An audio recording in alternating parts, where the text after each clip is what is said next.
वो हाथी के पास इतना ताकत है, एक झटके में वो झटका क्या हल्का सा पुट करेगा, वो निकल जाएगा रस्सी तोड़ करके, लेकिन नहीं निकलता। दिमाग उसका बंध चुका है उस सड़े हुए नॉलेज से। हमारा भी दिमाग बड़ा बंधा हुआ है। माँ बाप ने कह दिया तुम बेटा कमजोर हो, मान लिया हाँ हम कमजोर हैं। माँ बाप ने कह दिया तुमको बाहर निकलते ही बेवकूफ़ बना देंगे लोग, मान लिया हाँ भैया बाहर वाले हमको बेवकूफ़ बना देंगे, हम तो बेवकूफ़ है। किसी ने कह दिया तुम कुछ कर नहीं पाओगे इस काम में, तुम्हारा कुछ हो नहीं पाएगा, ये कौन सा बिजनेस शुरू कर दिया, इससे कुछ होता थोड़ी है। हाँ बात तो सही कह रहा है।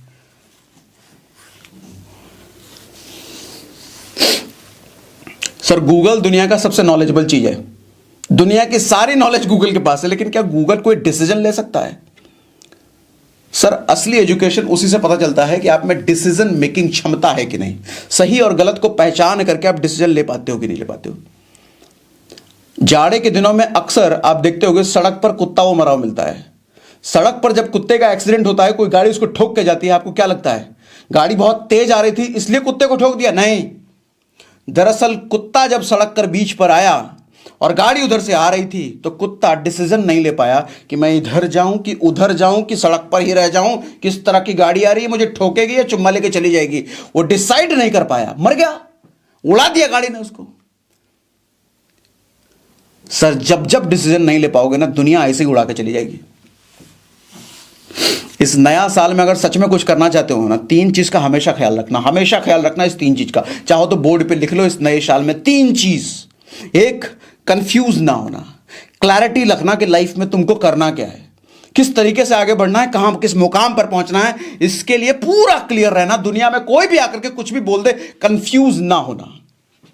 एंड दूसरी चीज डिसीजन लेना, निर्णय लेना, जो तुमको सही लगे, जो आपको सही लगे उसके लिए निर्णय लेना। और तीसरा मोस्ट इंपॉर्टेंट, जो डिसीजन लोगे सही समय पर लेना, क्योंकि अगर सही समय पर डिसीजन नहीं लोगे तो कुत्ते वाला हॉल हो जाएगा, गाड़ी उड़ाकर लेके जाइए। ये दुनिया भी एक ऐसी गाड़ी है भैया, आपको उड़ाने के फिराक में हर पल काम करती है, हर पल आपके दिमाग को कुचलने का काम करती है, आपके मन को काबू करने का काम करती है। किस तरीके से आप कब बर्बाद हो जाओ ये आपके चारों तरफ लोग चाहते हैं। और ये 3 चीजें अगर आप में नहीं है, कुचल दिए जाओगे कुत्ते की तरह, जिसको जैसे कुत्ते को कुचल दिया।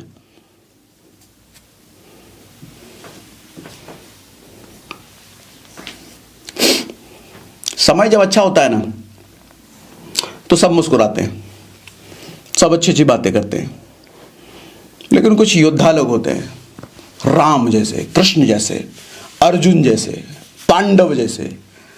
पांडवों को भी वनवास मिला था ना,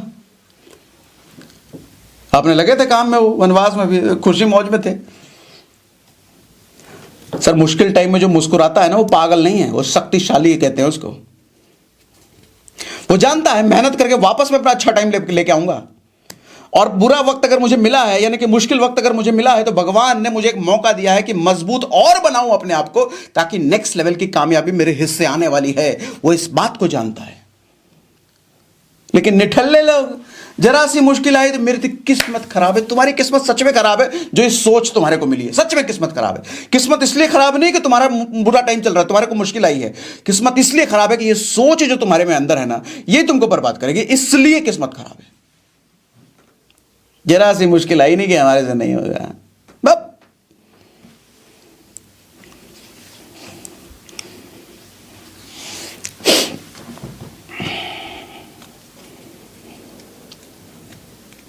आपकी छोटी सोच कभी भी बड़ा लक्ष्य नहीं बनाने देगी आपको, कभी नहीं। हमेशा छोटे में झूलते रहोगे, दुनिया की मार खाते रहोगे, परिस्थिति उसको झेलते रहोगे, गरीबी में सड़ते रहोगे, और परिवार भी इसके साथ मजबूरी है, तुम्हारे साथ जुड़ा है वो परिवार तो भुगतेगा ही, तुम्हारे जैसे छोटी सोच वाले के साथ। और ये सब ऐसा कुछ नहीं परमानेंट है। आज छोटी सोच है, ऐसा कुछ भी नहीं परमानेंट है। बदल सकते हो सोच को। ये मानना शुरू कर दो, अगर कुछ परिस्थिति आई है, मुश्किल परिस्थिति आई है, तो कुछ सिखाने आई है, बस बदल गया। अभी कुछ महीनों पहले हमने कुछ ऐसे डिसीजन लिए थे जो बुरे साबित हुए, वो डिसीजन गलत साबित हुए। तो मेरे साथ के कुछ और लोग भी थे, उनको लगा कि ये डिसीजन गलत हो गया, अब तो हम बर्बाद हो गए। मैंने कहा कोई बात नहीं, टेंशन मत लो, बस साथ रहो, ये मुश्किल वक्त है, निकल जाएगा, इसमें लड़ेंगे, बेहतर करेंगे।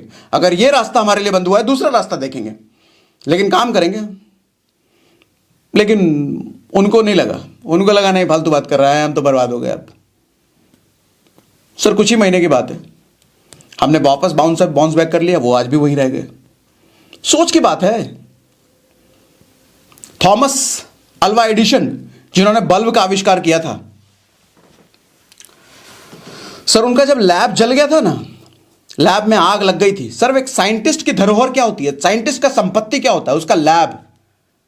क्योंकि उसके लैब में सारा सालों का एक्सपेरिमेंट किया हुआ होता है, और उसके एक्सपेरिमेंट में आग लग गया, लैब में आग लग गया। जब लोगों ने देखा तो सोचा अब तो अल्वा एडिशन का क्या होगा भाई, इसका तो सब मेहनत खराब हो गया। अल्वा एडिशन ने जब देखा आग लगे हुए, वो हंस रहे थे। तो जब हंस रहे थे अड़ोसी पड़ोसी आप पागल हो गए, तो गया काम से बेटे को बुला के लाए कि देखो तुम्हारा बाबूजी अब गया, पागल हो गया। बाबूजी बोले क्या हो गया बाबूजी, तो बाबूजी बोले एक काम करो अपनी माँ को बुला के ले आओ। तुरंत गया, अपनी माँ को बुला के लाया।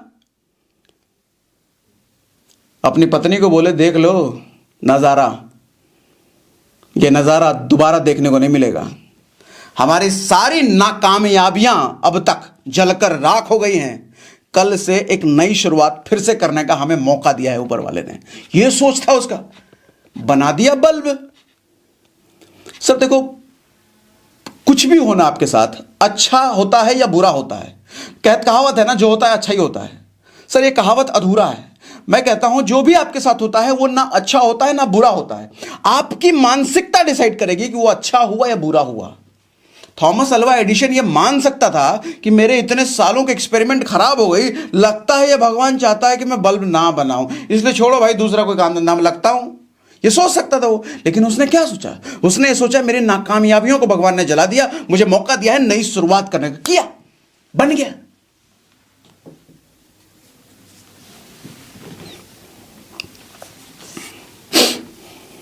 मेरी बात से एग्री करते हो? मेरी बात से एग्री करते हो? मुझे चैट पे लिख के बताओ अग्री अग्री अग्री एग्री लिख के बताइए।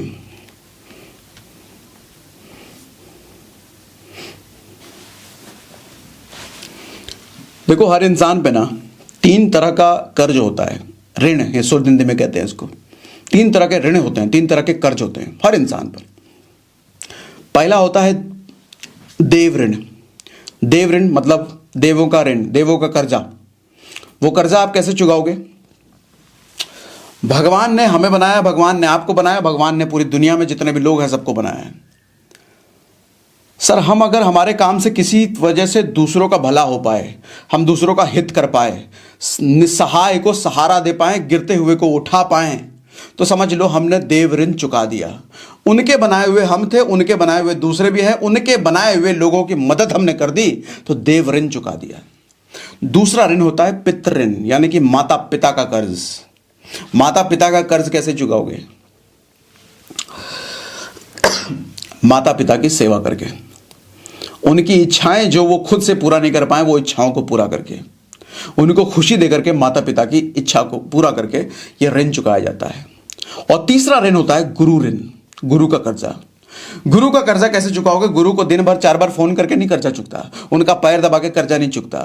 गुरु का ऋण चुकता है गुरु ने जो सिखाया है, उस सिखाए हुई चीज को समाज में इंप्लीमेंट करना, खुद पर इंप्लीमेंट करना, उससे गुरु का ऋण पूरा होता है। ये 3 ऋण जिसने चुका दिए उसका जिंदगी फिर निकल पड़ता है। फिर कामयाबी के रास्ते में उसको बाधाएं तो आएंगी, मैं नहीं कहूंगा बाधाएं तो आएंगी, लेकिन उसको पता नहीं चलेगा ये बाधा थी क्या, अरे निकल गए। बाधा को एक झापड़े करके साइड कर देगा, वो उतना मजबूत हो चुका है ना वो।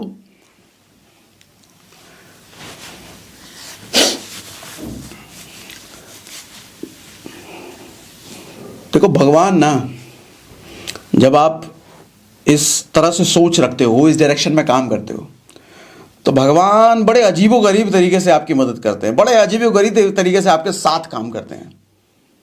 घटोत्कच महाभारत में जानते हो ना, भीम का बेटा, राक्षसी से शादी हुई थी भीम की, हिडिंबा। तो उसका बेटा एकदम भयंकर बलवान ताकतवर। महाभारत युद्ध में कृष्ण ने उसको बुलवाया था, बुलाओ उसको, और एकदम हाहाकार मचा दिया उसने युद्ध में। अकेले अपने एक पैर तो इतना बड़ा जो हजारों की सेना उसके पैर में आ जाए, एक पैर रखता था हजारों लोग खत्म हो गए, उतना भयंकर बवंडर। कर्ण को एक मिला हुआ था बाण इंद्र से प्रसाद में कि तुम इसको जिस पर भी चलाओगे वो आदमी निश्चित मर जाएगा, निश्चित मरेगा, और दुनिया की कोई शक्ति उसको मरने से रोक नहीं सकती। और वो बाण उसने मांगा था अर्जुन के लिए कि अर्जुन को उसको मारना ही मारना है। कृष्ण को पता था कि इसको ये मिला हुआ बाण, और कृष्ण अर्जुन के साथ कहते ना, जब भगवान आपके साथ है कि दुनिया की कौन सी शक्ति आपका क्या उखाड़ लेगी भाई, क्या उखाड़ लेगी, कोई नहीं उखाड़ सकता, कुछ रत्ती भर बाल भी बाका नहीं कर सकता, क्योंकि आपके कर्म ऐसे हैं कि भगवान स्वयं आपके साथ खड़े हैं उस वक्त। तो अर्जुन के साथ ऐसे ही था। तो अर्जुन को पता था कि कर्ण को ऐसा चीज मिला हुआ है और इसका तो कुछ उपाय करना पड़ेगा भाई, ये अर्जुन पे चला देगा तो अर्जुन का तो खेल हो जाएगा, फिर मैं भी नहीं बचा सकता उसको, क्योंकि इंद्र ने वरदान दिया है इसको। तो उन्होंने घटोत्कच को बुलाया, युद्ध में हाहाकार मचवा दिया घटोत्कच से। अब जब इतना हाहाकार वो मचा रहा है तो दुर्योधन ने बोला, भाई तेरे पास वो स्पेशल वाला मिला है ना, इसको मार, क्योंकि नॉर्मल जितने भी तीर चलाए जा रहे हैं घटोत्कच पर कोई असर ही नहीं हो रहा, कोई फर्क ही नहीं पड़ रहा। तो दुर्योधन को बोला, वो जो स्पेशल वाला जो तुम लेकर के आए हो इंद्र से, वो चलाओ, इसको मारो। कर्ण वाला नहीं, उसको नहीं मारेंगे, उससे तो हमको अर्जुन को मारना है। बोले, अरे बेवकूफ, अर्जुन को तो तब मारोगे जब जिंदा बचोगे, पहले इस राक्षस को मारो। तो निकाले वही अर्जुन इंद्र वाला, उससे घटोत्कच पे चलाए, घटोत्कच बेचारा खेल खत्म, उस मर गया वो। कहना क्या चाह रहा हूं, भगवान ने घटोत्कच को मरवा करके अर्जुन को बचा लिया। ये मत समझो किस्मत खराब है, ये मत समझो कि मेरा टाइम खराब है। सर किस्मत खराब कुछ नहीं होता, टाइम खराब कुछ नहीं होता, सिर्फ समय का खेल होता है कि समय आपकी परीक्षा ले रहा है, आप उस परीक्षा में पास हो जाओ, आगे निकल जाओगे। हर जगह आप देख लो, रामायण में देख लो, बजरंग बली की भी परीक्षा हुई, समुंदर लांघते वक्त राक्षसी आई थी टेस्ट लेने के लिए कि तुम्हारी कितनी बुद्धि है, वो देखने के लिए आए थे।